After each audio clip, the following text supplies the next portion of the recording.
Hello everyone, my name is Cormac and today I'm going to present to you some of my research, the title of which is The Development of Sprint Performance in Field-Based Engaging Team Sports.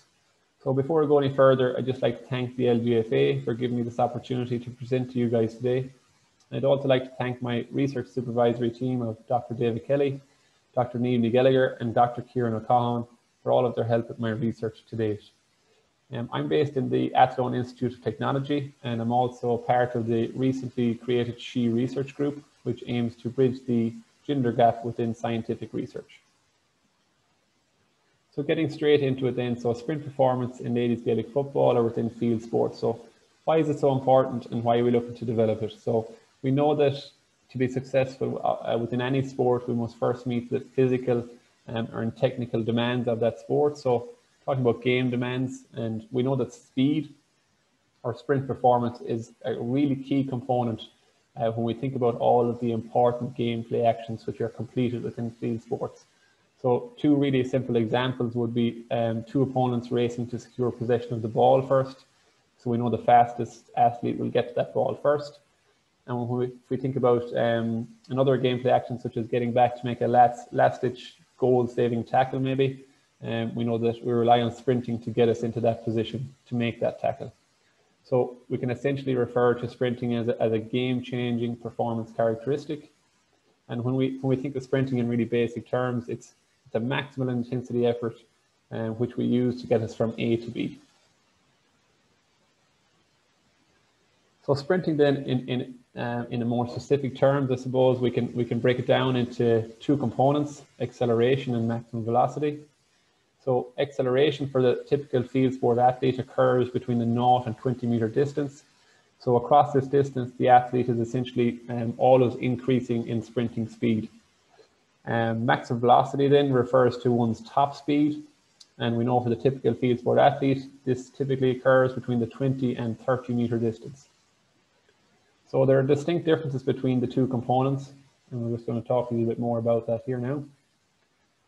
So we see this athlete here, she's showing us some really good acceleration mechanics. So that's evidenced by the whole body forward leaning posture that she's showing us. And also by that really aggressive forward shin angle that she's showing, especially on that back leg. And because of this posture, then she's going to transmit the majority of her force in a horizontal backwards direction. Contrastingly then, if we look at the girl in the number 3 shirt here, she's displaying a more upright sprinting posture. And because of that upright sprinting posture, she's going to produce a lot more vertical force, okay?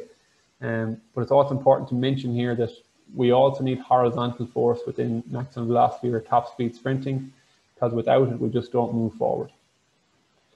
So the research tells us that the field sport athlete will spend the majority of their time within the acceleration phase, and so completing a lot of short distance and short duration sprints. Now, it's also important to reiterate the importance of maximum velocity sprinting and its possible knock-on effect to acceleration. And also, I suppose that there are instances within games where athletes can display their top speed capabilities. So if they're looking to complete a really long sprint, so anything longer than a 20 meter sprint, they perhaps may reach top speed. So the importance of both cannot be lost here. And I suppose just to delve a little deeper, then again into maybe the effect of having a higher top speed can have on your acceleration profile. We look at this picture here provided to us by Derek Hansen, who's a renowned sprint coach. So he's talking about the speed reserve or the transfer effect of top speed or maximum velocity over to acceleration. So if we have an athlete here, let's say with a top speed of 10.9 meters per second, 80% of their top speed is 8.7 meters per second. If we have their opponent, let's say, and their opponent has a higher top speed of 11.8 meters per second, 80% of their top speed is 9.4 meters per second. So they have a distinct advantage over their opponent because of that higher top speed. So I suppose we're just reiterating the importance here of including both acceleration and maximum velocity sprinting within your weekly training program. So now we're going to talk about the many sprint training methods that are in use within field-based sports or by coaches and players. So we have got the traditional methods such as strength training. So we're moving lots of force at lower movement velocities. So we can use the many compound lifts here, or we can also use unilateral exercises. But in terms of producing maximal strength and increasing force output, we almost always rely on these compound exercises. So exercises which are completed over with two limbs and in the vertical upward direction. Another traditional method then is power training. So this guy here is completing a loaded jump squat. So we're looking to move lighter or moderate loads at faster movement speeds. And then we also have sprint mechanic drills, which will look to target the technical application of force, which we know to be very important. These drills are also good for increasing rhythm and coordination as well.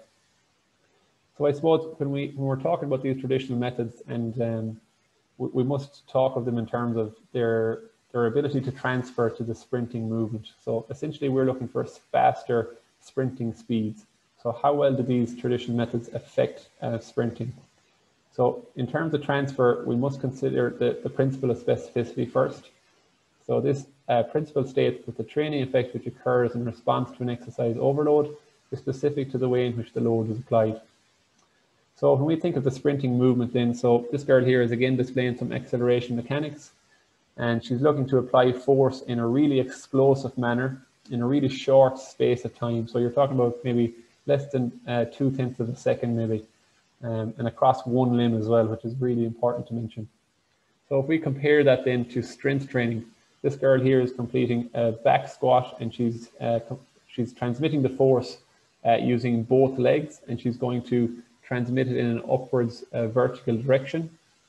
So, and she's also going to take maybe 3 to 4 seconds to complete that movement as well. So there is a little bit of a gap, I suppose, between the traditional methods and the sprinting movement itself. So, however, it is important to state that these traditional methods are really important for the field sport athlete, and in terms of increasing force and power output, and they definitely have a place within the training program. And I suppose there is evidence there to suggest that they do transfer to the sprinting movement itself.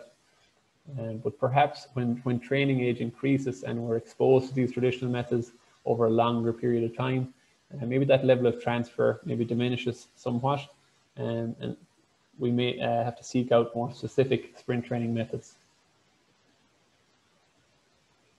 So one of those more specific sprint training methods is resisted sprint training, and I suppose this kind of brings me on to the first part of my research, and why I suppose it's referred to as a more specific training method for sprinting is basically it allows us to maintain sprint-specific mechanical properties. So when we're talking about those mechanical properties, we're basically talking about the ability of resisted sprint training to allow us to maintain the sprinting motor pattern. So you see all of these images here, you'll see athletes sprinting. Okay, so the resisted sprint training modalities, of which there are many, they essentially apply an overload to the sprinting action. So there are many modalities, as you can see. There's more expensive devices such as the 1080 sprint, and then less common devices such as the weighted vest here. And you'll also see heavy banded resisted sprints, which are commonly used, and the common sled as well. So a highly versatile training tool, and one which appears more specific to the sprinting action, and therefore may increase that transfer that we've been talking about. So that brings me on to my first study then, which is a systematic literature review and meta-analysis. So the title of which was the resisted sprint training effects on sprint performance in field sport athletes. So there was previous work in terms of 2 reviews in this area, but those reviews included a mixed athlete population in the form of recreational, sprint trained, and indeed field sport athletes. They also concentrated just on one modality. So I suppose the novel aspects of our review then were that we included a specific population. So we just the field sport athlete. We included all resisted sprint training modalities. We had a greater range of loading magnitudes, so a lot of just light and moderate loads in those previous reviews. We've had the luxury of including more heavier loads this time around due to more recently published articles using heavier loads.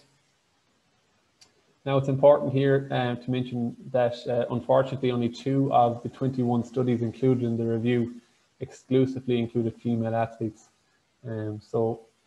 Escobar and Upton worked with female amateur rugby teams and soccer teams, and encouraging results within these 2 studies, in that they found significant effects for sprint performance within the 0 to 20 meter range. So an encouraging finding in terms of those studies for the female athlete.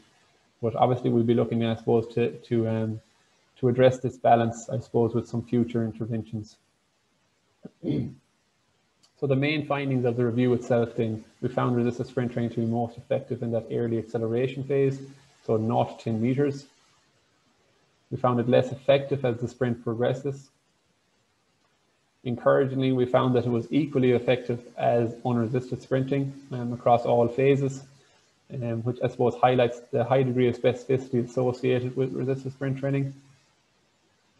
And we also interestingly found that light, moderate, and very heavy loads were all equally effective in early acceleration. Now, perhaps this outlines the vast differences that there are from an individual basis in terms of force and velocity characteristics.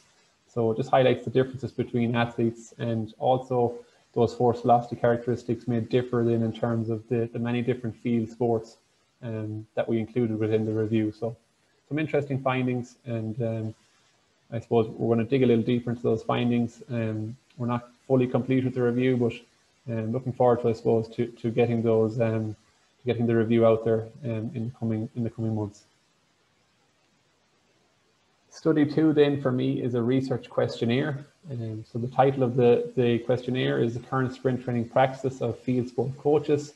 So somewhat limited, I suppose, knowledge at present as regards the current sprint training practices being implemented by field sport coaches and how they're implemented across a typical field sport season. So really excited by this project and looking forward, I suppose, to knocking on the doors of lots of coaches over the next couple of months.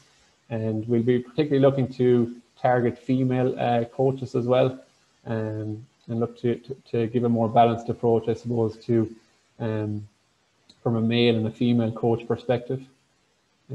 So looking forward to the findings of this questionnaire. So I suppose just to touch on the aims and objectives of the study. So we're looking to investigate the sprint training methods currently being utilised, understand the factors which influence the coach's use of these methods, and determine how they're implemented throughout a typical field sports season, which is a really important concept. So finally, just to finish up then, some take-home messages from the presentation. So we know the importance of regular sprint training and need to include sprinting from both an acceleration and a top speed or maximum velocity perspective. We've touched on the many sprint training methods, both traditional and I suppose more specific in terms of resisted sprint training. Important to mention here that I suppose no one size fits all in terms of the sprint training methods, and we must consider, I suppose, each athlete from an individual perspective, and many considerations, I suppose, to heed, I suppose, before we implement these methods. So like we should always think of the training history of an athlete, or the training age, injury history, the maturity levels of an athlete as well. So many considerations there. But I suppose just highlighting the real importance of regular sprint training. And then we finished, I suppose, by highlighting that resisted sprint training is perhaps a more specific sprint training method, and one which we may see a greater transfer over to the unresisted sprinting movement.